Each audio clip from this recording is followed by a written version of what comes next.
शक्तीपीठ बाधितांच्या सर्व हरकती फेटाळल्या. सांगलीतील शेतकरी मंगळवारी निकालपत्राची करणार होळी.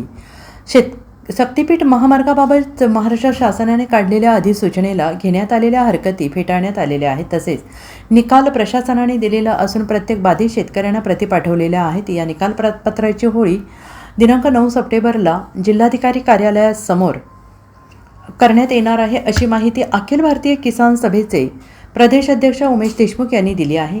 उमेश देशमुख म्हणाले की शक्तीपीठ महामार्ग रद्द झाला पाहिजे या मागणीसाठी गेल्या 1.5 वर्षांपासून शेतकरी आंदोलन करत आहेत.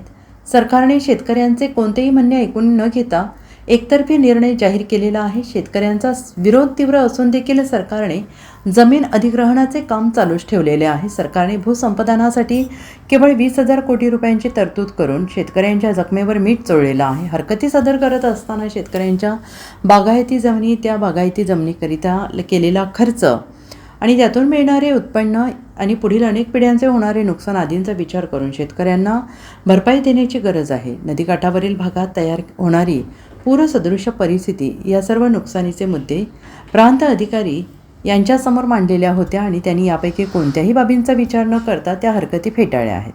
याचा निषेध करून दिलेल्या निकालपत्राच्या प्रतीची मंगळवारी सांगली जिल्हाधिकारी कार्यालयासमोर होळी करण्यात येणार आहे.